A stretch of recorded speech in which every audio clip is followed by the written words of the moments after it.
Amado Dios, te bendecimos esta tarde, estamos agradecidos contigo por una oportunidad más que nos brindas de estar unidos, Señor, a través de estos medios para estudiar tu palabra, Dios. Te agradecemos por proveer este tiempo, por proveer estos medios también, Señor, la disposición de nuestro corazón para aprender. Yo te pido, Señor, que todos quienes puedan participar o por lo menos escuchar este estudio, Señor, sean bendecidos en gran manera, que su vida espiritual sea incrementada, su fe, su amor y su bendición, Señor, en sus vidas. Padre, yo te ruego, Señor, que abra nuestras mentes, nuestros corazones, que nos des entendimiento, que tu Espíritu Santo, Señor, nos guíe y nos dirija para poder entender, Señor, lo que tú has o quieres, Señor, decirnos a través de tu palabra. Te agradecemos, te bendecimos y te damos a ti toda la gloria, Señor, porque eres bueno y porque para siempre es tu misericordia. Amén. Amén, amén. Qué bueno es el Señor. Muy bien. Eh, Vamos a fijar aquí a este personaje. Muy bien. Les saludamos a todos una vez más en el amor de nuestro Señor y Salvador Jesucristo. Gracias a Dios por todo, por su misericordia, por su amor. Gracias a ustedes por estar allí. Y bueno, hemos venido estudiando la epístola a los Romanos, que es una epístola tan hermosa, tan fantástica, tan maravillosa en tantos sentidos. Entonces quiero que estemos ahí pendientes, estemos ahí bien atentos y si alguno tiene algún comentario o algo más que aportar, pues con mucho gusto vamos a ir recibiendo esa palabra. Estoy tratando de cambiar aquí, no entiendo por qué no me deja.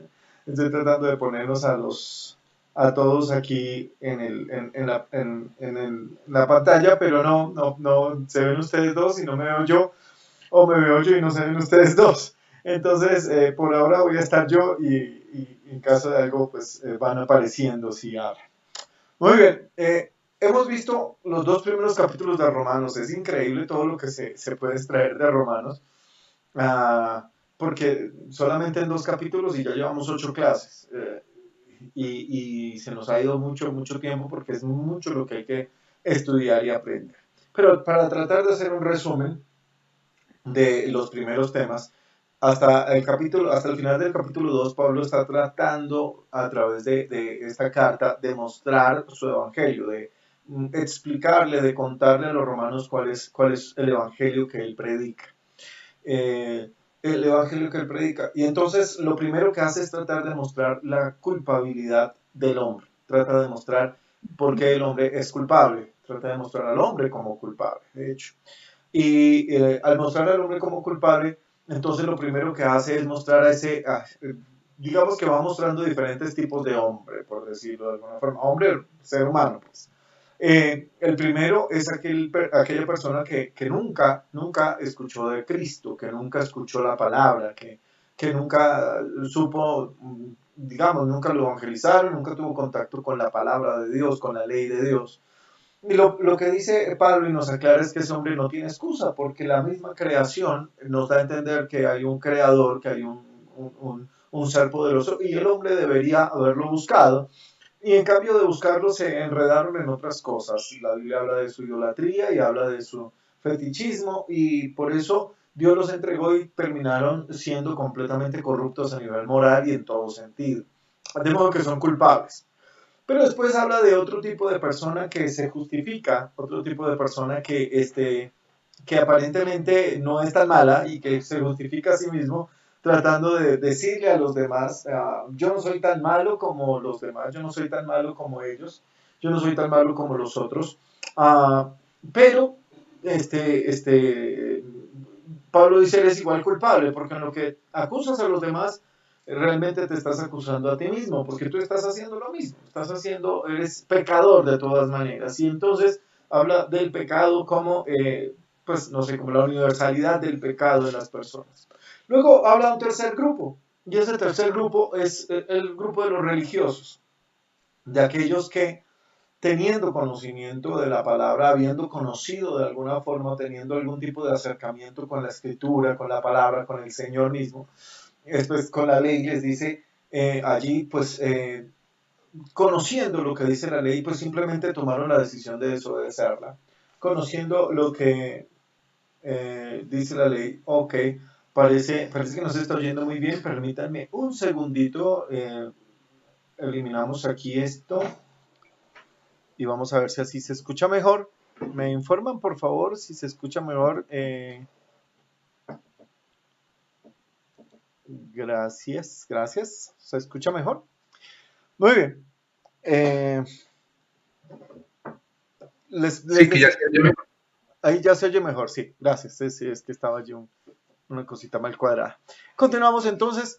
Les decía que entonces este tercer grupo son los religiosos que conociendo la palabra simplemente han ignorado la palabra y viven en contra de lo que ellos mismos predican. Predican pero no aplican. Y entonces hablábamos hace 8 días de este tema tremendo acerca de la religiosidad, del legalismo y bueno, ahí más o menos llegamos a ese punto.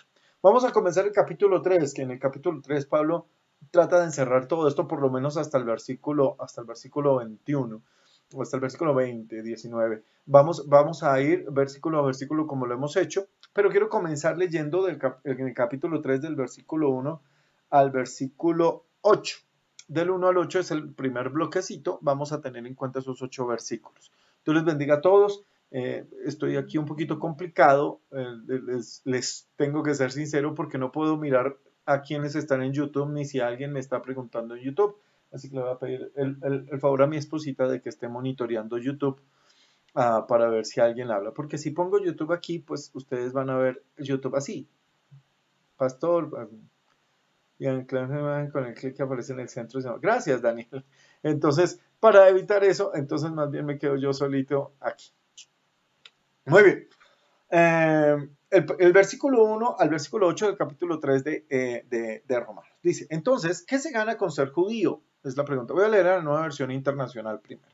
Entonces, ¿qué se gana con ser judío? Dice el apóstol.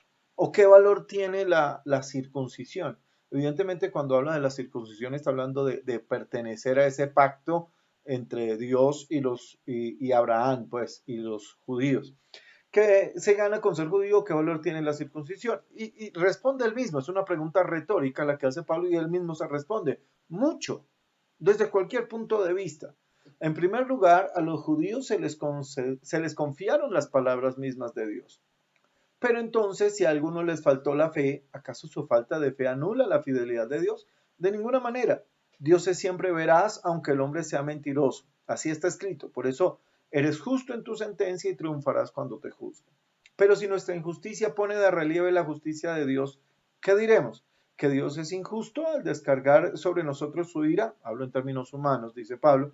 De ninguna manera. Si así fuera, ¿cómo podría Dios juzgar al mundo? Alguien podría objetar, si mi mentira destaca la verdad de Dios y así aumenta su gloria, ¿por qué todavía se me juzga como pecador? ¿Por qué no decir, hagamos lo malo para que venga lo bueno? Así nos calumnian algunos asegurando que eso es lo que enseñamos, pero bien merecida se tiene la condenación. Ok, vamos a ir paso a paso porque Pablo aquí habla de unas cosas bastante interesantes y bastante complejitas de entender. Está hablando a los judíos en los primeros versículos y la pregunta retórica que se hace es, bueno, ¿qué ventaja tiene entonces el ser judío? Si está hablándole a los judíos y recuerden que en eso terminamos hace 8 días diciéndoles, bueno, ustedes dicen ser judíos y porque dicen ser judíos entonces piensan que ya se ganaron el cielo pues y no más por el hecho de ser judíos piensan que no, nada más tienen que hacer. Y resulta que el apóstol entonces les dice, no, así no es el asunto, ustedes a pesar, hay gente que no es judía y que está viviendo la ley y que vive de una mejor manera de ustedes que están diciendo ser judíos. Ustedes que dicen ser judíos tienen que comportarse en la forma adecuada, tienen que dar frutos de esa relación con Dios. Sin embargo, al final entonces él mismo se pregunta, y digamos que estos primeros versículos del capítulo 3 están conectados a los últimos del capítulo 2. Y entonces se pregunta, ¿qué ventaja entonces tiene alguien de ser judío? Y él dice, realmente hay ventaja. Y sí, obviamente los judíos tienen ventaja, no en cuanto a que están más cerca de la salvación por el hecho de ser judíos, no que sean más salvos por el hecho de ser judíos, pero sí hay ventaja. Y ahí dice específicamente cuáles son las ventajas del judío. Y la primera ventaja que él menciona es primero se les ha confiado la palabra de Dios. De modo que lo que primero que dice el apóstol en cuanto a ser judío como ventaja es el hecho de que los judíos tienen el conocimiento de la palabra de Dios desde siempre. Ellos, a los judíos, se les confió la escritura. Nosotros como gentiles, la religión cristiana, por decir religión, realmente se le conoce como la religión judeocristiana porque nació de alguna forma del judaísmo. Obviamente salió del judaísmo más que nacer de allí. Y, y todo lo que tenemos en la Biblia pues es judío al fin y al cabo. Los escritores son judíos. Todos los escritores bíblicos son judíos. Todo el Antiguo Testamento es la misma Biblia judía. Las costumbres son las judías. Los dialectos, ¿cómo lo llamo? Los proverbios o los refranes que aparecen en la Biblia son hebreos también. La forma de escritura es hebrea. Todos son hebreos. Todo es judío. Jesucristo es judío. De modo que tienen la gran ventaja de que les es mucho más fácil comprender la realidad de Dios y la realidad de la salvación. Los judíos, de hecho, no tenían que luchar mucho para entender el concepto de Dios. Si usted se traslada en el tiempo, estamos hablando de que Pablo escribió esto en el año 56, y nos trasladamos en el tiempo a cuando Pablo lo escribió, pues Pablo estaba luchando evidentemente con una serie de religiones y creencias paganas, los griegos, los romanos, los babilonios, la influencia de la religión babilonia, de la religión egipcia. Todo esto estaba en juego en medio de todas estas naciones y había mucho paganismo, mucha idolatría, mucha adorar a tantos dioses, el dios de el dios del trueno, el dios de la ultratumba, que Hades, que Ceres, que Zeus, que Hermes, que toda esta mitología, todo eso era lo que Pablo y la gente estaba viviendo. Los judíos no. Los judíos simplemente creían en Jehová. Los judíos simplemente creían en Dios y esperaban al Mesías. Entonces ahí Pablo está diciendo, hay una gran ventaja para los judíos. Los judíos partieron en este momento, en el momento en que Cristo vino, estaban curados porque el Señor mismo se encargó de curarlos de la idolatría y se habían curado de la idolatría. Tenían otros males, pero se habían curado de la idolatría. De modo que tenían una ventaja. No tenían que sacar de su cabeza el concepto de múltiples dioses porque ya ellos en su cabeza tenían el concepto claro del monoteísmo, de un solo Dios, creador de todas las cosas y que envió al Salvador. De modo que para ellos era de alguna forma más fácil de comprender el Evangelio, más fácil de comprender la salvación. Por eso es que dice mucho en todas maneras. Primero, tienen la palabra que se les ha confiado, la palabra de Dios.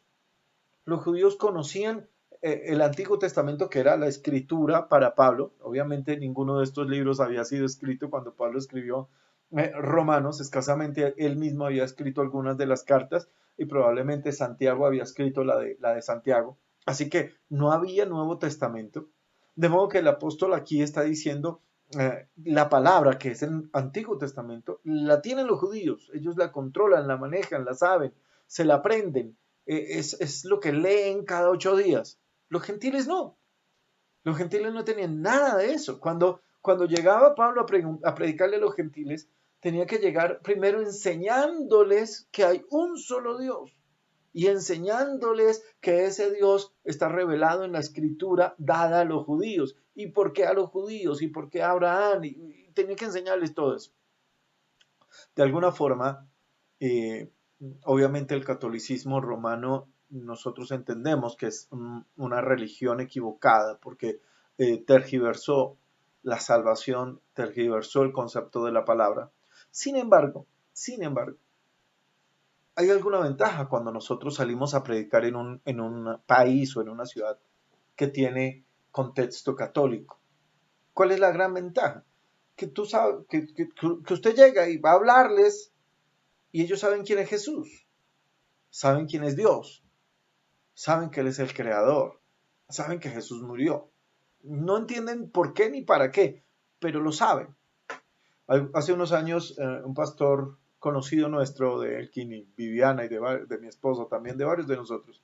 Bueno, y algunos de los hermanos también, porque ha venido a predicar hace algunos años, nos predicó allí el pastor Luis Astoque. El pastor Luis Astoque hace algunos años tuvo la bendición de viajar a Japón. De hecho, ha seguido viajando a Japón. Pero la primera vez que él fue a Japón y vino, nos contaba que estuvo allá y allá estuvo en medio de alguna iglesia con hermanos no japoneses, sino con hermanos peruanos, algunos brasileños, pero japoneses no había. Entonces él quedó con la inquietud de por qué no podemos evangelizar a los japoneses. Y los hermanos le explicaban que sí, que se puede, que estaban en ese propósito, pero no era fácil. Y de hecho, en algún momento él estaba en la calle y trató de hablar con alguien. Él no sabe Japón, trató de hablar así en el inglés que medio balbuceaba. Y se dio cuenta de algo. Cuando él trató de hablar de Dios, el concepto de Dios de los japoneses es muy distinto, porque la religión establecida en Japón es el budismo zen. Así que ellos no tienen un concepto de Dios. No hay un Dios personal. Y cuando el hermano le mencionó la Biblia, el Señor no sabía de qué estaba hablando. Y cuando el hermano Luis le mencionó a Jesús, este señor no tenía ni idea quién era Jesús. Nada, no tenía ni idea. Y entonces ahí es donde estamos diciendo, eso para hacer la comparación entre los gentiles y judíos a traerlo a nuestros días. Pablo está diciendo cuál es la ventaja del religioso, por decirlo de alguna forma. Tiene ventaja, porque ya conoce. ¿Cuál es la ventaja del católico? Que ya conoce algo. Ya conoce algo. No lo conoce bien, o no lo maneja como debe manejarlo, pero ya conoce algo. Y es una ventaja para todos nosotros que vivimos en estos países latinoamericanos, que cuando evangelizamos estamos hablando de algo conocido. Pero otras personas tenemos que llegar primero a explicarles que hay un solo Dios, que es el Creador, que ese Dios envió a su Hijo, que es el pecado, que hay una Biblia, que es la palabra que Dios nos ha dejado. A eso se está refiriendo Pablo cuando dice qué ventaja tiene el judío, que conoce la palabra, que conoce la palabra de Dios. Y entonces dice, bueno, pero si algunos de ellos, y perdónenme, voy a leer ese versículo en esta nueva traducción viviente, dice en el versículo 3, es cierto, algunos de ellos fueron infieles, pero ¿acaso eso significa que porque ellos fueron infieles, Dios también será infiel? Por supuesto que no. Aun cuando todos los demás sean mentirosos, Dios es veraz. Muy bien. Este versículo, y si Elkin y Vivis tienen algo que aportar, en esta plataforma sí tienen que levantar la manita porque no los veo. Entonces tienen que levantar la manita ahí en la plataforma. Lo que está diciendo Pablo, lo que está argumentando es, ok, los judíos, algunos de ellos fueron infieles. Algunos de ellos no supieron interpretar, entender lo que la Biblia estaba diciendo. Algunos de ellos no supieron entender lo que Dios quería transmitir a través de la palabra. Entonces, porque ellos fueron infieles, ¿significa que Dios no va a cumplirlo?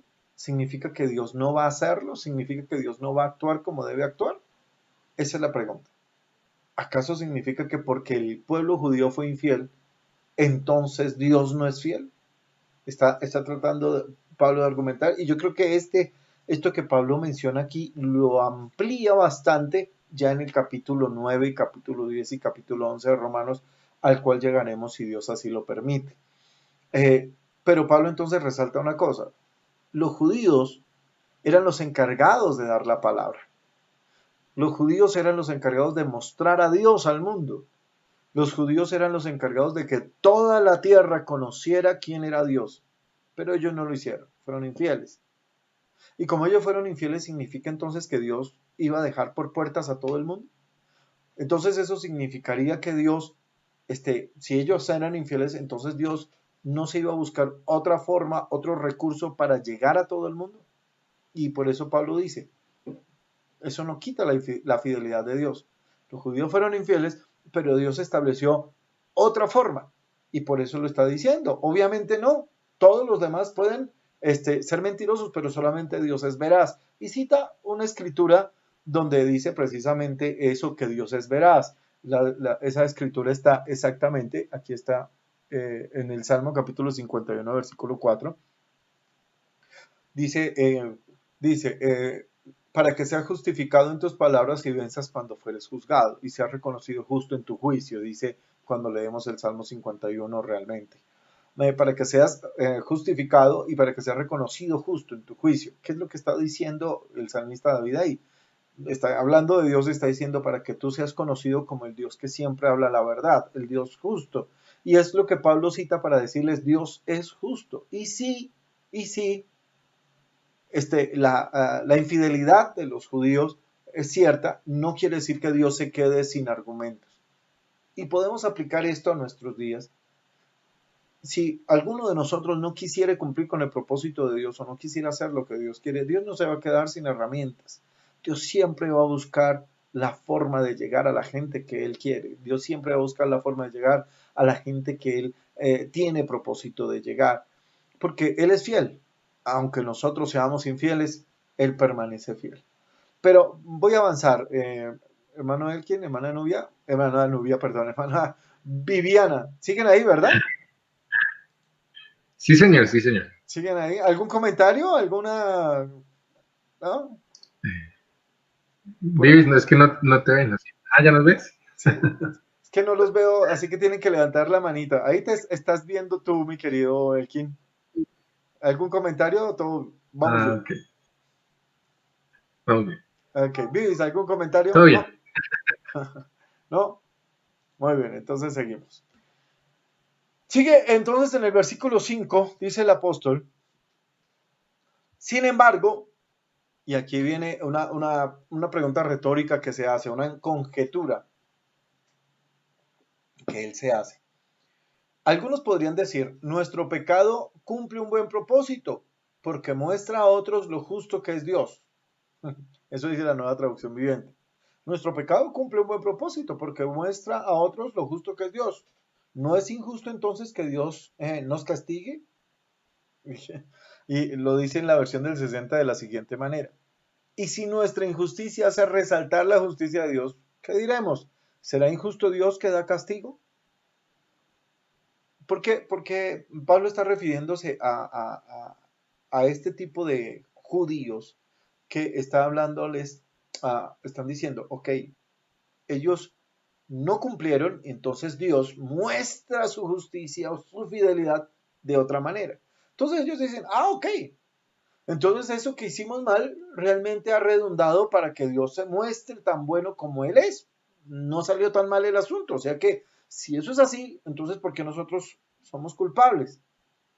Y esa es la pregunta que se hace. Y de hecho lo pone entre paréntesis, dice, este no es más que un punto de vista meramente humano. Pero él mismo se responde y por eso no tenemos que nosotros aventurar una respuesta. Si querían aventurar una respuesta, no lo hagan. Pablo mismo lo responde. Era una pregunta retórica. Si alguien dice, alguien se pregunta, bueno, pero si yo soy injusto y eso muestra que Dios es justo, entonces es injusto que me castigue, porque si me está utilizando para mostrar su justicia, entonces ¿por qué me va a castigar? Pablo mismo responde en el versículo 6, de ninguna manera, si Dios no fuera completamente justo, ¿cómo tendría autoridad para juzgar al mundo? Sin embargo, alguien podría seguir argumentando. ¿Por qué Dios me juzga como pecador si mi mentira realza su veracidad y le da más gloria a Él? Algunos incluso nos difaman asegurando que nosotros decimos cuanto más pecamos mejor. Los que dicen tales cosas merecen ser condenados, dice él. Realmente nunca Pablo dijo algo semejante. Lo que Pablo estaba tratando de mostrar es que el hombre es pecador en todo sentido y de cualquier manera. Todos los seres humanos son pecadores, de una u otra forma. Algunos han acumulado mayor castigo, algunos con cierta ignorancia, algunos se han corrompido peor que otros, pero todos son culpables, todos son pecadores. Eso es lo que Pablo está tratando de resaltar. Y no hay excusa de que alguien diga, es que yo soy pecador porque Dios me creó así. O no hay excusa para que alguien diga, es que yo soy pecador porque entre más pecador yo sea, se muestra más la bondad de Dios. Entonces yo soy muy malo para que los que no son, para que los que son buenos se vean más bonitos. No, eso no existe, así no es el plan de Dios ni es lo que Dios trata de hacer. De hecho, Pablo dice, no es eso lo que está proponiendo Dios. Está Eh, Dice versículo 7, si por mi mentira la verdad de Dios abundó para su gloria, porque aún soy juzgado como pecador. Pablo va a continuar explicando el asunto y en el versículo 9 comienza la explicación precisamente de eso. Porque hay gente que piensa, bueno, eh, si yo soy malo es porque Dios quería que yo fuera malo, para que los buenos se vean bien. Es que Dios de alguna forma tenía ese propósito de que yo fuera malo. Obviamente aquí tendríamos que hablar algo y se tiene que hablar también más adelante en Romanos. Hay alguna teoría de estudiosos bíblicos que consideran la predestinación como una de las opciones de explicación viables para el plan de salvación. Y entonces en esa teoría hablan de que hay gente que es predestinada para condenación, que hay gente que nació para ser mala, que hay gente que nació para ser condenada. Y algunos utilizan, por ejemplo, por ejemplo a Judas como ejemplo, lo ponen como ejemplo de esto. Y dicen que Judas nació para eso, nació para traicionar al Señor y que él fue creado y fue enviado y fue puesto ahí para eso. Obviamente aquí hay una gran discusión porque hay algunos versículos bíblicos que parecieran apoyar esa teoría. Cuando el Señor dice acerca del el traidor que estaba ya escrito que iba a suceder, el Señor habla acerca de este hombre que lo iba a traicionar, que estaba profetizado que lo iba a traicionar. Y, y, pero resulta que la Biblia nunca menciona que tenía que ser Judas. La Biblia sí habla de que lo iba, y era una de las profecías, que alguien lo iba a traicionar, que uno de sus cercanos lo iba a traicionar. Pero en ninguna parte establece el Señor que tenía que ser Judas. ¿Por qué fue Judas? No lo sabemos. Simplemente fue él. Fue él, algunos dirán, fue él el que se descuidó, fue él el que nunca realmente creyó, fue él el que permitió que Satanás llenara su corazón, fue él el que por su ambición por el dinero abrió una puerta y se descuidó. Uh, Realmente todos fallaron, todos los discípulos fallaron, no hubo ninguno que no fallara. Tomás dudó, uh, este, Juan y Jacobo querían hacer que descendiera fuego del cielo y quemara un poco de gente. Pedro, cada vez que podía la embarraba. Al final Pedro también negó al maestro. De modo que todos, si empezamos a mirar uno por uno, no está la historia de todos allí en los evangelios, pero todos eran seres humanos falibles. Dios no los escogió por ser perfectos. Judas también era falible. Pero resulta que Judas abrió una puerta por la cual permitió que Satanás entrara y llenara su corazón. Ahora, Satanás estaba rondándolos a todos, estoy seguro que sí. Pudo haber sido Judas, pudo haber sido Tomás, pudo haber sido Felipe, pudo haber sido Pedro. Digamos que cualquiera de ellos pudo haber sido. Pero resulta que fue Judas el que permitió que Satanás llenara su corazón y fue el que tomó la decisión de ir y vender al maestro. Y se cumplió así una profecía que estaba establecida que uno de sus cercanos lo iba a traicionar. Yo creo que todos lo abandonaron. Yo creo que de alguna forma todos lo traicionaron. Pero fue uno solo el que tomó la decisión de venderlo y de cobrar dinero por esa traición. Ese fue Judas. No porque estuviera establecido, escrito, Judas Iscariote lo va a entregar. No, no, no. No estaba establecido eso. De modo que no, bueno, ese ejemplo que ponen de la predestinación negativa, digámoslo así, yo creo que no es cierto. Yo creo que nadie puede usar su pecado para decir es que Dios me está utilizando a mí como malo para mostrar lo bueno que Él es. No, Dios nunca ha querido eso. Como también hay algunos que dicen es que yo peco porque yo sé que cuando Dios me vaya a salvar, entonces todo el mundo va a glorificar a Dios porque yo soy muy malo. Perdón, no, no. Por ningún motivo y de ninguna manera es la voluntad de Dios que alguien peque. De ninguna forma. Dios quiere que alguien peque, jamás. Por eso dice la palabra en Santiago que Él no tienta a nadie. La tentación básicamente es una insinuación que se hace externamente o internamente para alimentar o para exacerbar nuestras concupiscencias, nuestras propias pasiones y llevarnos a pecar. La tentación tiene como objetivo que pequemos. Por eso es que la Biblia dice que Dios no tienta a nadie. Dios no puede ser tentado ni tienta a nadie. Ese es Dios. Él no tienta a nadie. Él no quiere que nadie peque.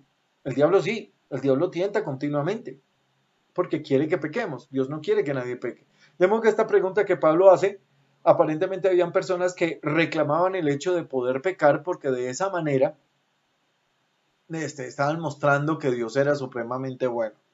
Y por eso en el versículo 9 comienza Pablo, digamos así, como la conclusión de todo este bloque que venimos trabajando desde el capítulo 2.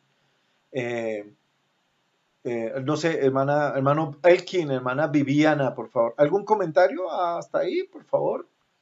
Hermano Elkin, ¿estás ahí? No te veo. Y ya.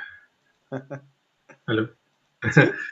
No, viene, está siguiendo ahí la dirección. Me quedé con lo del asunto de Judas, estaba por aquí mirando que me causó curiosidad, nunca había escuchado eso ¿De qué? de lo que estaba nombrando, lo de Judas que no lo había escuchado, ¿verdad?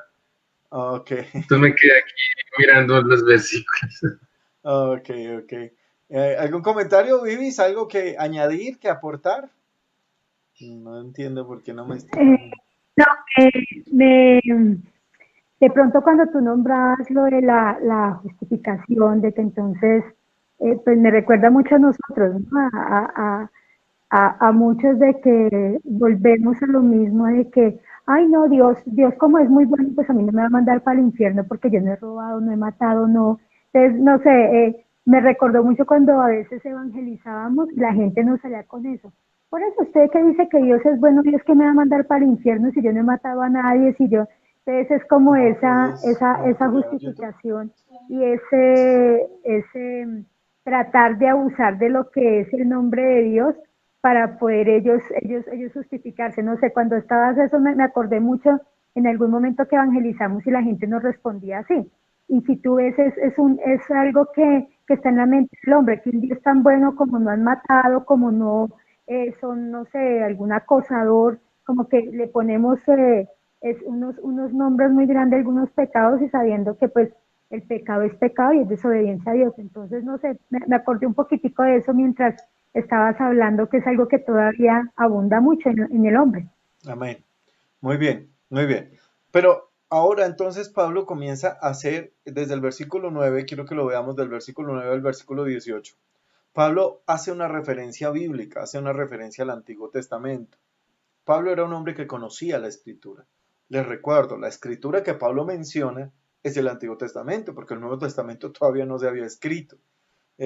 Insisto, habían apenas unas 3 o 4 cartas que Pablo ya había escrito, pero no se consideraban, en ese momento Pablo no las consideraba parte de la escritura, simplemente habían sido inspiradas por Dios y él las escribió con todo su corazón. Más adelante empezaron la misma iglesia a considerarlos las escrituras, después hablaremos del canon y cómo se formó, pero la escritura que Pablo menciona es el Antiguo Testamento y con base en el Antiguo Testamento a mí me parece eso fantástico. Me parece increíble y genial cómo el Señor a Pablo, a Pedro, a todos los apóstoles, a través del Antiguo Testamento, les reveló todo lo de Jesucristo. Les reveló, obviamente, ellos habían estado con Jesús y habían compartido en los evangelios, pues en la historia de los evangelios, pero ellos se apoyaban en el Antiguo Testamento para demostrar que Jesucristo es Dios, para demostrar que Jesucristo es el Salvador, para demostrar todas las verdades del Evangelio, se apoyaron en el Antiguo. Y nosotros del Antiguo casi no lo usamos para eso porque lo vemos tan complicado cuando ya está explicado en el Nuevo, y es lógico, ¿no? Si yo voy a hacer una operación muy difícil, pues uso una calculadora en vez de sacar un poco de hojas y cuadernos. Y si ya tengo la calculadora, pues la uso. Ya tenemos el Nuevo Testamento que explica todo eso, por eso tal vez no usamos el Antiguo para explicar lo que el Nuevo ya dice.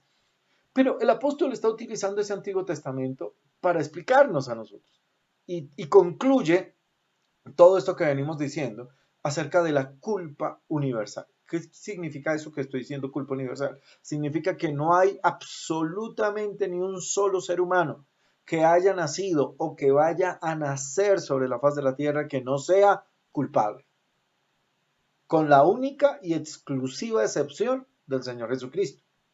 Todos hemos pecado. Todos, absolutamente todos.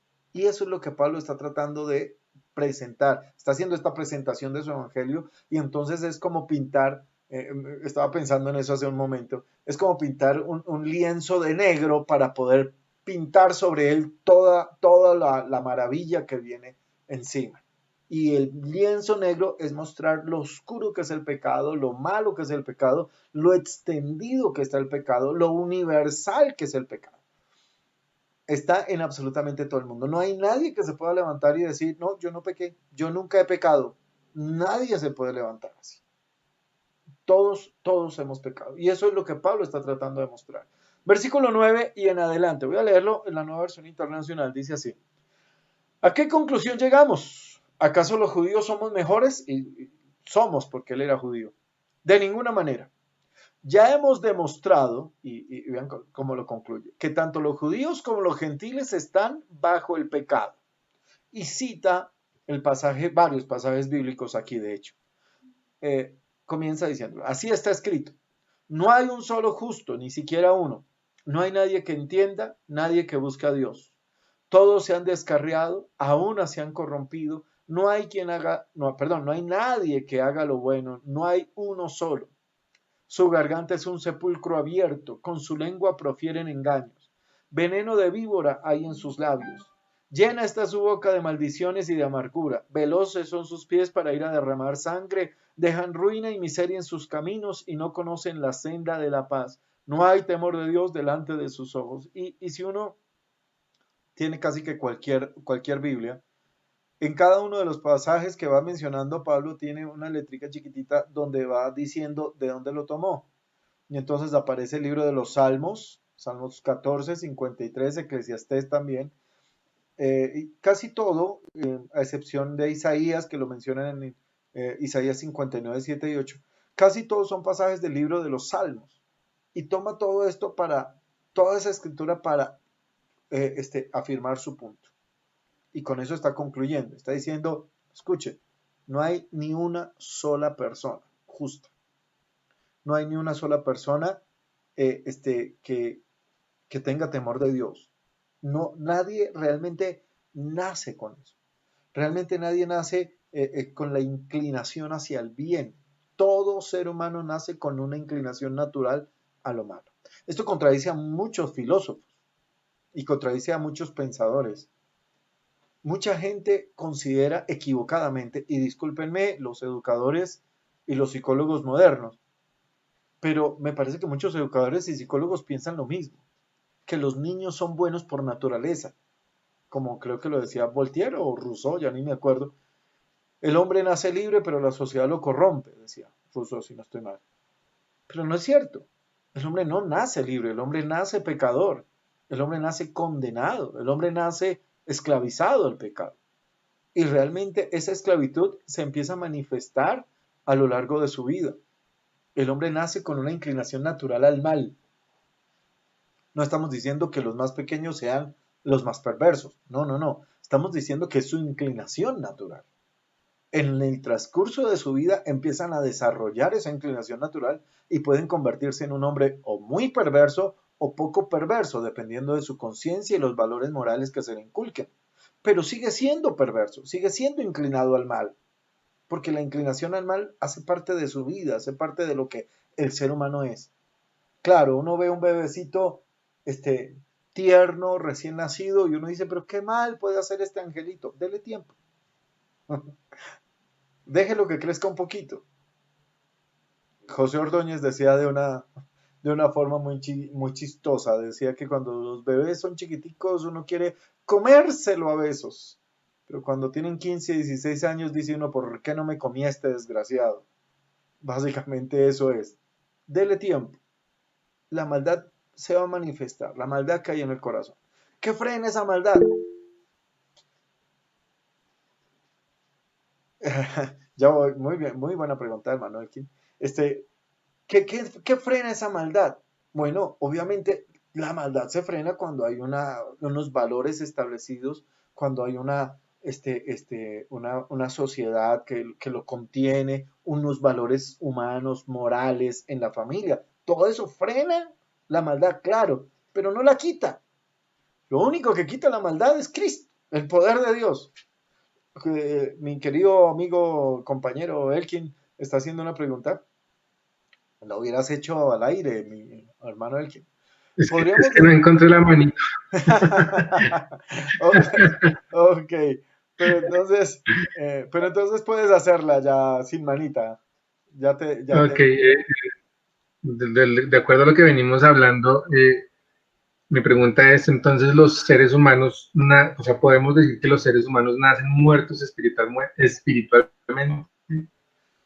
Y sí, yo creo que sí, los seres humanos, de hecho, dice la palabra del Señor que estamos muertos porque desde que entendemos la palabra muerte como separación, el ser humano nace separado espiritualmente de Cristo y solamente esa gracia de Dios es la que permite que el ser humano pueda tener esa comunión con Dios nuevamente. Ahora, obviamente entramos ahí en un terreno muy gris, muy complejo, porque siempre está esa edad tierna de los bebés en la que es muy complicado decir que un bebé de un mes de nacido esté separado de Dios. Y hay algunos hasta que sacan algunos pasajes bíblicos que dicen, no, pero es que la Biblia dice que el reino de Dios es de los niños. Eh, y hay otros que dicen, no, mismo Jesús dijo, dejad a los niños venir a mí porque el reino de Dios es de los niños. Eso es una palabra que dice allí en los evangelios, en la versión del 60. Sin embargo, si uno la ve en otras versiones, no dice exactamente así. Dice, el reino de Dios es de los que son como niños. No es de los que son como niños, sino de los que son como niños. Y claro, hay algunas características. Yo vuelvo a mi teoría o a lo que estaba diciendo. La maldad está en nosotros, pero una cosa es que esté y otra cosa es que se desarrolle en nosotros. Y otra cosa es que se lleve a cabo. El apóstol Pablo en Romanos, más adelante, en Romanos capítulo 7 dice, el mal está en mí. O sea, está en mí, está en mi cuerpo. Yo quiero hacer el bien, pero veo otra ley en mis miembros. Hasta que el Espíritu Santo me da la victoria para vencer, es que soy plenamente libre de esto. Pero no habla de salvación allí. La salvación ya se efectuó. Y es que ahí es donde está el punto. Tal vez el orden de las cosas. ¿Qué es lo que sucede primero? Y lo que primero debe suceder es la salvación. Cuando estamos hablando de los niños chiquititos, muy chiquititos, que no tienen esa conciencia de bien y mal desarrollada, pues evidentemente no tienen el mal desarrollado tampoco. El mal está en ellos, pero todavía no se ha desarrollado, no se ha manifestado. Se va a manifestar. Y en algunos se desarrolla especialmente en la adolescencia. Algunos empiezan antes. Pero está ahí. Y sí, yo sí creo que nosotros estábamos muertos en delitos y pecados. Es lo que la palabra del Señor dice en Efesios, y lo estudiábamos en Efesios, que el ser humano estaba muerto en delitos y pecados y que fue Cristo quien, con el poder de su sangre y por su gracia, nos libró y nos hizo dar vida por medio de esa gracia. Pablo, creo, no sé si hay alguna otra cosa por ahí, pues me dice. Dice entonces en estos versículos que leímos, no hay uno solo justo, no hay ni uno solo. Y vean, no hay nadie que entienda, no hay nadie que busque a Dios. ¿Qué es lo que está diciendo Pablo en esos versículos? Está diciendo, no hay nadie que naturalmente por sí mismo quiera buscar a Dios. No hay nadie que si no es por la influencia de algo externo quiera buscar a Dios. No hay nadie que realmente le nazca buscar a Dios, a menos que sea Dios el que esté haciendo que le nazca en su corazón el buscar. No hay nadie que lo haga porque sí. Es Dios realmente. ¿Por qué? Porque todo al fin y al cabo, es que la salvación viene de Dios, viene de la gloria de Dios. Él provocó la salvación. Él provocó el anhelo en el corazón. Él despierta el corazón del ser humano para que se acerque a Él. Todos se descarriaron, todos se corrompieron, no hay nadie que haga lo bueno, no hay uno solo. Y luego comienza a describir su sepulcro abierto es su garganta, etcétera, etcétera. Hace una descripción de los pecadores de una forma tremenda. Voy a leerlo en la Nueva Traducción Viviente, que no lo hemos leído. Dice, lo que hablan es repugnante, como el mal olor de una tumba abierta. Su lengua está llena de mentiras, veneno de serpientes gotea de sus labios, su boca está llena de maldición y amargura. Se apresuran a matar, siempre hay destrucción y sufrimiento en sus caminos. No saben dónde encontrar paz y no tienen temor de Dios en absoluto. Y yo creo que cuando leemos estos versículos decimos, sí, así son. O sea, no, es que no cabe la menor duda de que así es el ser humano. Lo que habla es repugnante, lo que habla es asqueroso. Están llenos de mentiras continuamente. Veneno de serpientes, dice, gotea sus labios. Continuamente con esa lengua insidiosa, con esa forma de hablar, tratando de poner problemas, tratando de meter situaciones. Ese es el ser humano. Se apresuran a matar. Hay destrucción en sus caminos. No saben, no tienen paz, no saben cómo encontrar la paz. Y termina diciendo, no tienen temor de Dios en absoluto, no tienen reverencia por la presencia de Dios de ninguna manera. Nosotros a veces cometemos un error inocente, pero un error al fin y al cabo. Y es que cuando hablamos de gente no cristiana a veces decimos, no, él tiene temor de Dios. No, no es cierto, no tiene temor de Dios. El temor de Dios es una característica de los justos, no de los impíos. Los impíos no tienen temor de Dios. Si tuvieran temor de Dios, buscarían el arrepentimiento y buscarían acercarse a Dios, pero no tienen temor de Dios. Simplemente viven lejos de Dios y lo han anulado, así como su conciencia también se ha cauterizado. Con esto, entonces Pablo termina diciendo lo que estaba en principio. El primer punto, pues, de la teoría que Pablo está presentando y el evangelio que Pablo está presentando es este. Todos los seres humanos son pecadores. Punto. Culpabilidad universal. Punto. No hay nadie que se escape de esa sentencia. Pero Pablo, evidentemente, como está mostrando, es el evangelio, las buenas nuevas.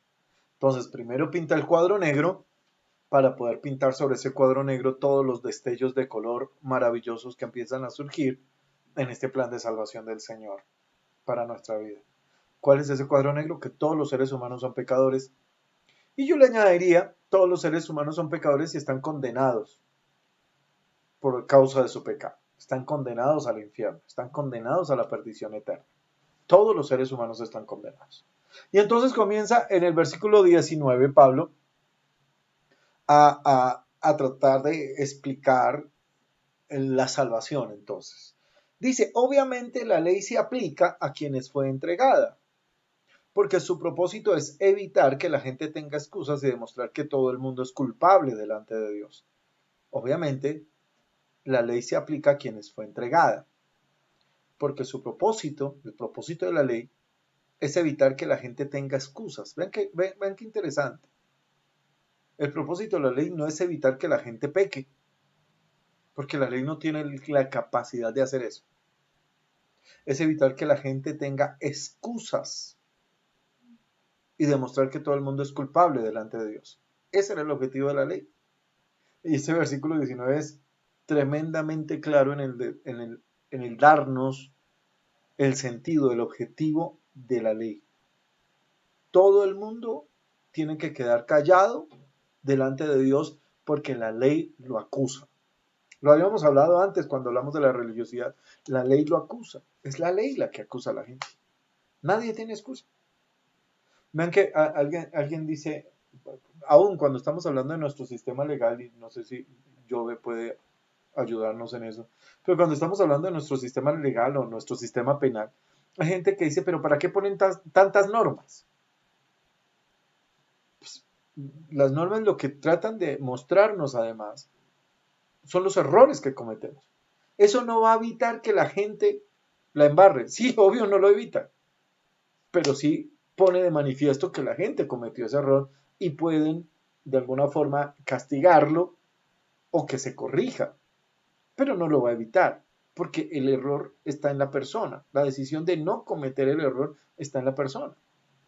Todo ese tipo de cosas simplemente lo que hacen es mostrarnos. La ley hace eso, mostrarnos lo que somos.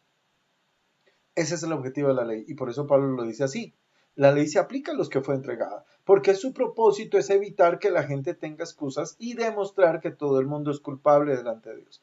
La ley entonces demuestra lo que Pablo estaba exponiendo. Pues nadie llegará jamás a ser justo ante Dios por hacer lo que la ley manda. La ley sencillamente nos muestra lo pecadores que somos. Muy bien, lo leo en la versión del 60 para que veamos esos dos versículos tan bonitos. Pero sabemos que todo lo que la ley dice, lo dice a los que están bajo la ley, para que toda boca se cierre y todo el mundo quede bajo el juicio de Dios. Ya que por las obras de la ley ningún ser humano será justificado delante de él, porque por medio de la ley es el conocimiento del pecado. Amén. Entonces, aquí hay varias cosas que lindas que decir. La ley es la que nos muestra los pecadores que somos. Yo sé que nosotros, amados hermanos, y hay una norma que se aplica cuando se está hablando de evangelismo. La ley para el soberbio y la gracia para el humilde. Muchas veces se nos olvida esa máxima y tenemos que recordarla. Es cierto que Dios muestra su amor para con nosotros en que siendo un pecadores Cristo murió por nosotros. Es cierto que el Señor quiere que manifestemos el amor. Es cierto que el Señor... Oh, se perdió la conexión. Ay, aleluya. Muy bien. Voy a retomar, íbamos en el capítulo 3, versículos 19 y 20. Y básicamente les estaba diciendo en el versículo 20 que la ley nos muestra que los pecadores que somos. Y les estaba diciendo que la ley se aplica al soberbio, se aplica a la gente. Tenemos que aplicar de alguna forma la ley. Mucha gente no entiende su pecado, a menos que la ley sea recibida, o sea, la reciban, a menos que conozcan la ley. Lo que decía Viviana hace un momento, decía, mucha gente se considera buena, mucha gente se considera, yo no soy tan malo, o yo no he hecho tantas cosas malas, o yo no soy tal cosa, o yo no soy la otra. Y eso no es el punto es que todos somos pecadores.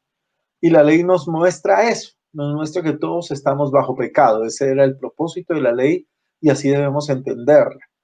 Mucha gente se equivoca, gracias Vivis por llegar, mucha gente se equivoca pensando que la ley se hizo como una norma de vida. No, la ley no es una norma de vida. Y ahí es el gran problema de los legalistas o de los que tienen en la ley su esperanza de salvación. La ley no es una norma de vida, porque la ley no puede, o sea, nadie puede, de hecho, cumplir todas las cosas de la ley. Lo dice claramente, por las obras de la ley ningún ser humano será justificado delante de Dios. Nadie se puede justificar delante de Dios por las obras de la ley, porque no, es imposible vivir de esa manera, es demasiado, no se puede. ¿Quién vivió así? Pues el Señor Jesucristo, evidentemente.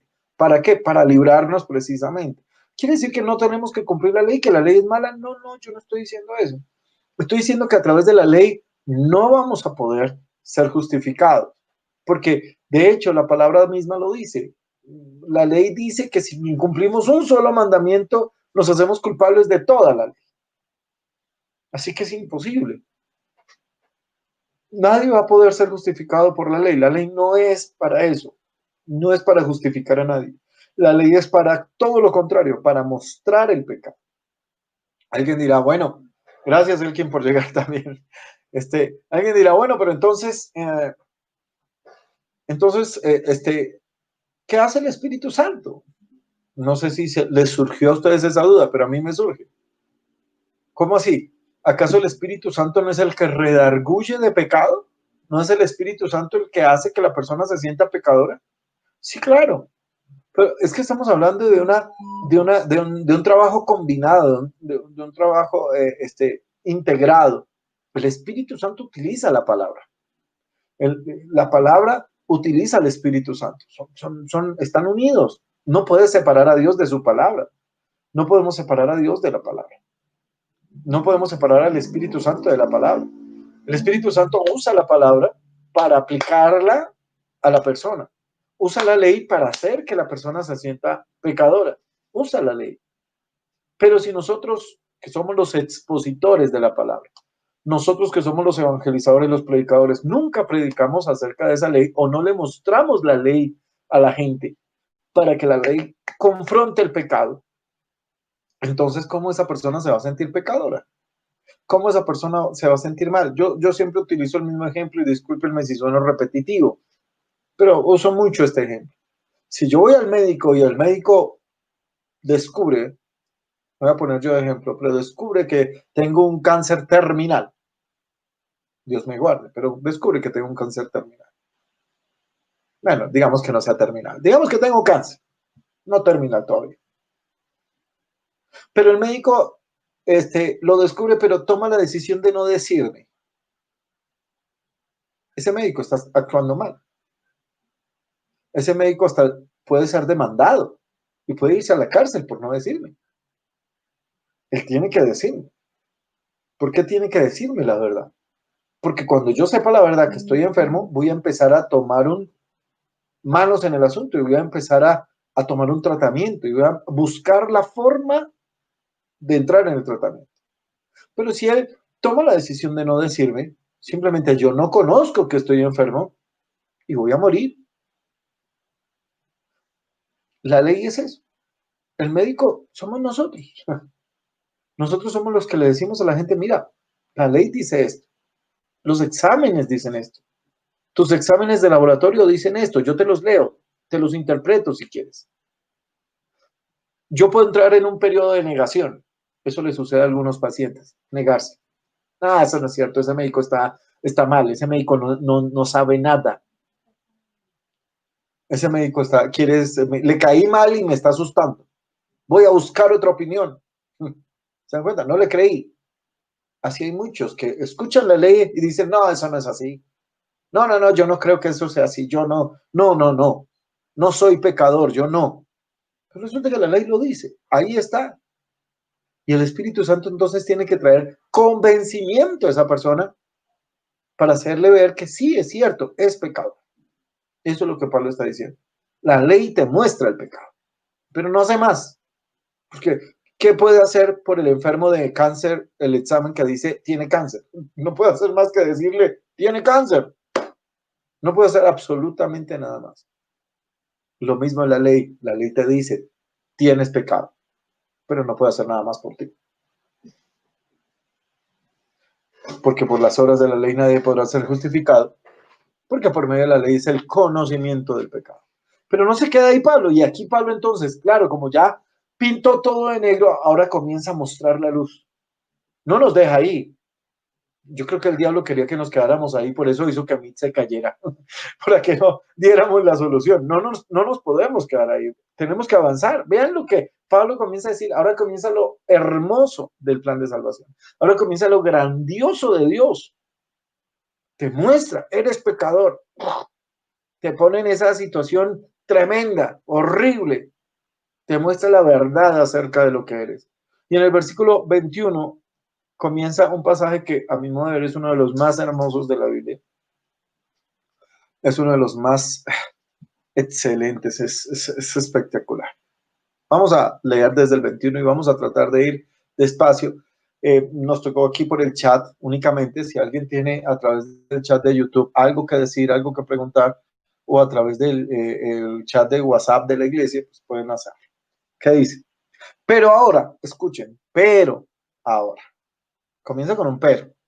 Pero ahora, sin la mediación de la ley, se ha manifestado la justicia de Dios de la que dan testimonio la ley y los profetas.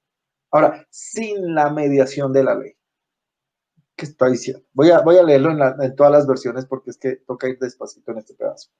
Pero ahora, tal como se prometió tiempo atrás, dice la Nueva Traducción Viviente, en los escritos de Moisés y de los profetas, Dios nos ha mostrado cómo podemos ser justos ante Él sin cumplir con las exigencias de la ley. ¡Wow! Vamos a ver qué dice la versión del 60. Pero ahora, aparte de la ley, se ha manifestado la justicia de Dios testificada por la ley y por los profetas. Muy bien. La ley tiene su proyecto, su trabajo, su propósito, su objetivo, mostrar el pecado. Pero la ley, evidentemente, como no había otro camino, vislumbraba, anunciaba que habría una posibilidad de salvación para aquellos pecadores por medio del sacrificio, por medio de el sacrificio de un inocente.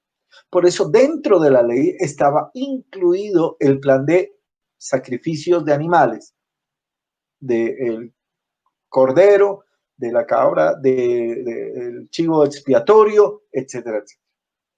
Entonces, el inocente, el animal inocente, era sacrificado por el culpable pecador.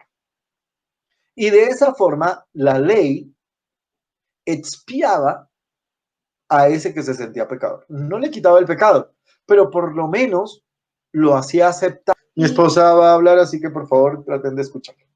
Y le hacía como esa expresión sucedía por medio del derramamiento de sangre, pues dejaba clarísimo que alguien tenía que morir, que, o sea, que tenía que derramarse sangre para cubrir ese pecado. Entonces era como un tipo de lo que Cristo iba a hacer en la cruz del Calvario, les iba enseñando a través de la ley que algo tenía que suceder así para limpiar pecados.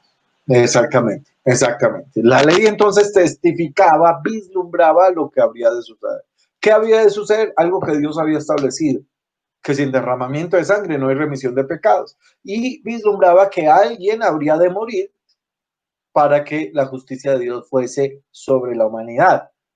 Entonces, ¿se dan cuenta? La ley anunciaba el pecado, mostraba a la persona pecadora, pero les daba como una opción a los que estaban bajo la ley, les daba una opción de que por lo menos fueran aceptables delante de Dios y que a través de ese sacrificio que realizaban, pusieran su fe y su confianza en lo que iba a ocurrir. Por eso habla aquí, dice, testificada por la ley y por los profetas. O sea, tal como se prometió tiempo atrás, dice la Nueva Traducción Viviente. O sea, sin la mediación de la ley se manifiesta que dan testimonio la ley y los profetas. Es decir, en la ley y los profetas estaba manifestado que en algún momento,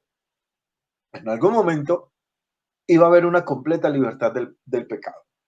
Iba a haber una completa liberación de la condena que la ley imponía. Por ahora no la podían vivir, ellos no la vivían, no experimentaban esa libertad, pero tenían que creerla. ¿Y cómo manifestaban su fe? Pues haciendo los sacrificios, haciendo el sacrificio del cordero, del chivo expiatorio, etc. De esa manera ellos manifestaban su fe. Cuéntame, una pregunta. Dice, anteriormente afirmamos que las personas nacen muertas espiritualmente. Cuando se hace evangelismo, se hace una invitación a las personas a aceptar a Cristo. ¿Cómo un muerto puede tomar una decisión como esa? Ok, es una muy buena pregunta, pero lo que pasa es que esa pregunta implica que el muerto no tiene, o sea, que un muerto está dentro de nuestra perspectiva de muerte, no tiene voluntad, no tiene decisión, no tiene capacidad de nada. No, el espíritu está muerto. Y es lo que la palabra del Señor dice. El espíritu está muerto. Y recuerden que la palabra muerto significa separado. Pero el hecho de que esté separado no implica que no tenga voluntad. Está separado, separado de Dios. Nace separado de Dios. Y de hecho, eso es lo que significa la palabra muerto. Pero tiene la decisión de parte de Dios, se le hace la invitación, Dios le revela su condición. Lo voy a plantear de esta manera. Esta persona nace separada de Dios y en el proceso de su vida Dios se manifiesta a él, le revela su condición de separación, le revela su situación de pecado, le revela su amor y le hace la invitación a creer que Dios tiene la solución para él, tiene la vida para él y que tiene la oportunidad abierta para que él, por medio de esa fe en el regalo que Dios le está dando, por medio de simplemente tomar la decisión de extender la mano y recibirlo, va a ser restaurado. Entonces, yo entiendo la pregunta y es una pregunta que de hecho me han hecho en otras ocasiones. Si está muerto, ¿cómo puede decidir? Pero es que el concepto de muerte es el concepto de separación, no de no tener decisión o no tener voluntad. En ninguna parte dice que el hombre nace sin voluntad. No, el hombre tiene toda su voluntad y de hecho tiene la capacidad de decidir, aún estando separado de Dios, el hombre tiene la capacidad de decisión por su conciencia de hacer lo malo o no hacerlo. Lo que pasa es que la fuerza interior y la inclinación a hacer lo malo es mucho más fuerte que su propia conciencia. Y obviamente tiene el diablo ahí luchándolo, asusándolo para que tome las decisiones equivocadas. Pero el hombre, el ser humano, tiene la capacidad de decirle no a ciertas cosas porque tiene esa voluntad. Pero como está contaminado por el pecado, no puede ejercer libremente su voluntad. Cuando el Señor Jesucristo le presenta la oportunidad y el Señor Jesucristo le abre la puerta también, porque le revela a él que sí se puede. ¿Haciendo qué? Solo extendiendo la mano, creyendo que es libre por el poder de Dios. Entonces ahí viene la libertad plena para la persona y esa persona pasa de muerte a vida, pero de muerte a vida a nivel espiritual. Realmente no estaba muerto a nivel de su alma, estaba separado, era a nivel espiritual, no estaba separado a nivel, no estaba muerto a nivel físico, porque camina y todo, sino a nivel espiritual. Cuéntame. Que pues que están así, que por eso cuando salimos a evangelizar o tenemos contacto con una persona incrédula, debemos pedirle al Señor esa, ¿cómo se dice? O sea, esa investidura de poder, porque realmente esa persona está cegada por su pecado, está cegada por todo lo que el enemigo quiere ponerle y todos los argumentos que vienen en ese momento de la evangelización, y por eso necesitamos, ahí se libra una verdadera batalla espiritual, porque estamos tratando de abrir los ojos del entendimiento de esa persona, o hacer que como que esa persona se le caigan pues las vendas que no le dejan ver y que se descubra realmente la verdad, o sea, el evangelio sea revelado, pero eso es una batalla espiritual. De hecho es así, y por eso alguien dijo de alguna forma interesante que cuando evangelizamos o cuando queremos que alguien conozca de Cristo tenemos que hacer dos cosas. La primera, orar para que las cadenas o el enemigo que lo está atando y que lo está encegueciendo no tenga poder sobre él. Y la segunda, presentarle el evangelio. Si solamente oramos y no le presentamos el evangelio, pues no estamos logrando la salvación o no estamos logrando que esa persona entienda la salvación. Pero si le presentamos el evangelio y no hemos orado para que el diablo lo suelte, digámoslo así, entonces le queda muy complicado a esta persona tomar una decisión libre. Por eso es necesaria la intercesión, por eso es necesaria la oración para que, como dice el apóstol en otra parte, Dios les conceda que sean libres de el lazo del diablo en el que están cautivos a voluntad de él. Muy bien, volvemos ya, gracias Elkin por tu pregunta, seguimos. Entonces dice que esta salvación se prometió tiempo atrás, la ley la anticipó, Moisés la anticipó, dice aquí, los profetas la anticiparon, pero como se prometió, entonces ahora, aparte de la ley, y me encanta que lo diga así, lo dice la versión del 60, dice, aparte de la ley, en la nueva traducción viviente dice, podemos ser justos sin cumplir con las exigencias de la ley. Acá dice en la nueva versión internacional, pero ahora sin la mediación de la ley. O sea, realmente la ley ya no tiene nada que hacer en este proceso de salvación. No tiene, ya no hace parte. ¿Qué es para lo único que sirve la ley? Es para mostrarnos el pecado, pero de ahí para adelante no puede hacer nada más. Vuelvo a mi ejemplo, perdónenme, y con todo temor, pues, pero si viene mi diagnóstico de una enfermedad, diagnóstico, cáncer, ¿qué puede hacer más por mí el diagnóstico? No puede hacer nada más. ¿Qué tengo que hacer yo con ese diagnóstico? Nada, lo dejo ahí y empiezo el tratamiento.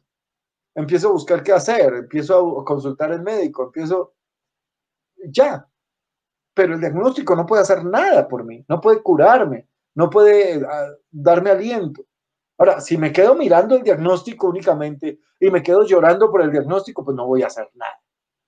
Lo mismo sucede con el pecador. Si se queda diciendo, ay, soy malo, sí, soy malo, soy pecador, pero no toma una decisión por Cristo, pues no está haciendo nada. Vamos a avanzar. Versículo 22. Creo que tenemos tiempo para avanzar todavía, ¿verdad? Ok. Versículo 22. La justicia de Dios por medio de la fe. ¿Por qué comienza con eso?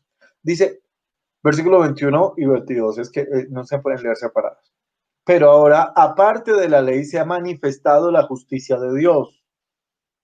La justicia de Dios por medio de la fe en Jesucristo para todos los que creen en Él, porque no hay diferencia. Entonces, vamos a quitar algunas cositas para tratar de completar la idea bien. Entonces dice, ahora, aparte de la ley, se ha manifestado la justicia de Dios por medio de la fe en Jesucristo para todos los que creen en Él. Ahí está. Voy a leerlo aquí.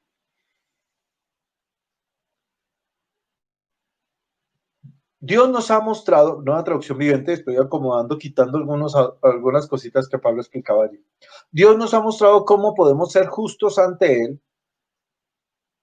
cuando ponemos nuestra fe en Jesucristo. ¿Se dan cuenta?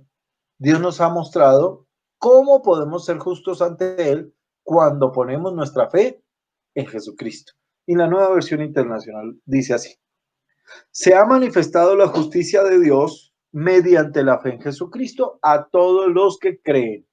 Listo. O sea, está ahí en ese pasaje es que el gran apóstol Pablo da la respuesta. Y da la respuesta, obviamente que después va a ampliar durante 3 o 4 capítulos, pero da la respuesta a la necesidad de todos esos pecadores que Pablo estaba mencionando en el capítulo 1, 2 y 3. Toda esa culpa de pecado universal se soluciona a través de esa frase. Se ha manifestado la justicia de Dios por medio de la fe en Jesucristo. Punto. Se ha manifestado la justicia de Dios por medio de la fe en Jesucristo. Se ha manifestado la justicia de Dios por medio de la fe en Jesucristo. Punto. No hay más, es eso. ¿Podemos ser justos? En el versículo 22 dice, Dios nos hace justos a sus ojos cuando ponemos nuestra fe en Jesucristo. ¿Cómo entonces somos justificados? Única y exclusivamente por medio de la fe.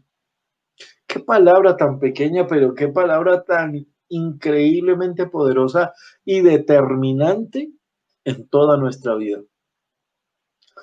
Yo sé que la palabra fe se ha usado en muchas cosas.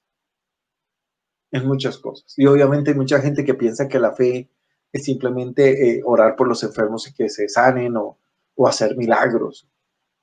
Pero es que me encanta, y perdónenme, se los vuelvo a decir, la definición que dio Charles Spurgeon acerca de la fe, porque realmente es lo que implica esa palabra. La palabra fe simplemente implica extender la mano para recibir algo que me están regalando.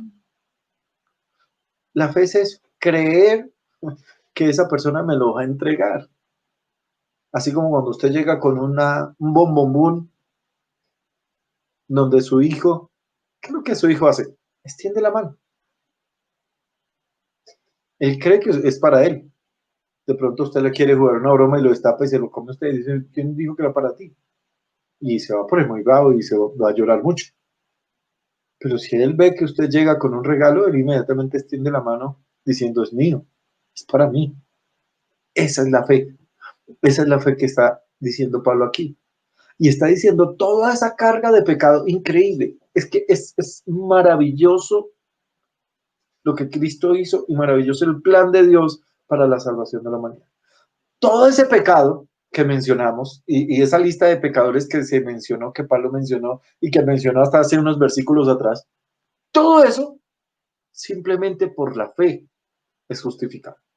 El ser humano es justificado por la fe en Jesucristo. Este es el plan. Y esa es la solución que Pablo entonces plantea ante todo el pecado que había mencionado. Y luego dice, regálenme unos minuticos para llegar al punto seguido, a ver si logro terminar. Bendito, es que el punto seguido está lejos. Porque aquí siguen una serie de ideas que vamos a tener que retomar entonces el próximo sábado. Pero básicamente, dice, para todos los que creen en Él, porque no hay diferencia.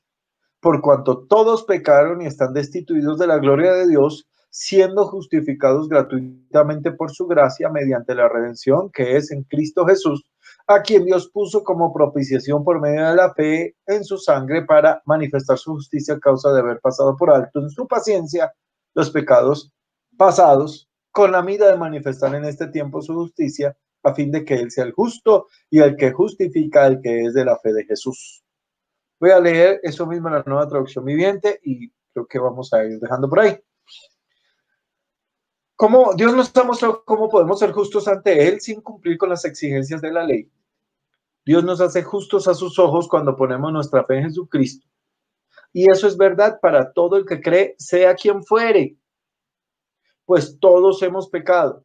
Nadie puede alcanzar la meta gloriosa establecida por Dios. Sin embargo, en su gracia, Dios gratuitamente nos hace justos a sus ojos por medio de Cristo Jesús, quien nos liberó del castigo de nuestros pecados. Pues Dios ofreció a Jesús como el sacrificio por el pecado.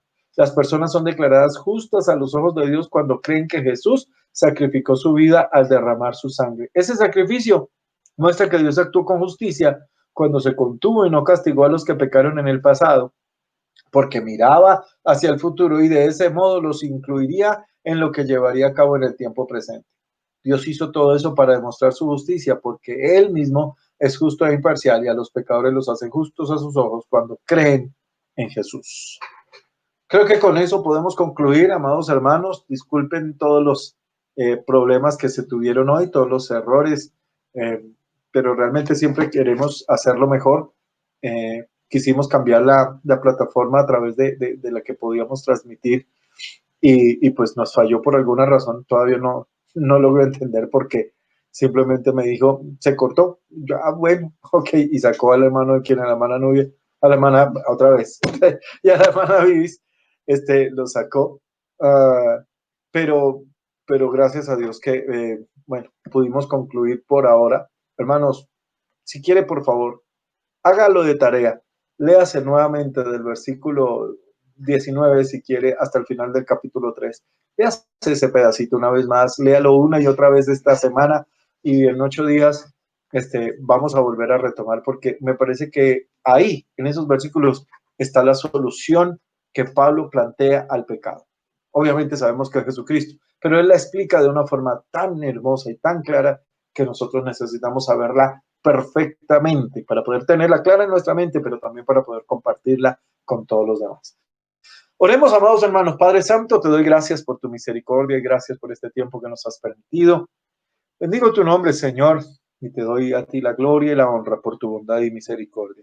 Quiero pedirte, Dios mío, que seas tú bendiciendo esta palabra en el corazón de cada uno de los oyentes, cada una de las personas que pueda, Señor amado, o escuchar este mensaje, este estudio. Quiero que lo reciban, quiero que sean bendecidos, edificados, y que sea tu Espíritu Santo, Señor, causando el efecto que debe causar esta palabra en ellos. Te doy gracias por esta oportunidad y bendigo la iglesia en el nombre de Jesús. Amén.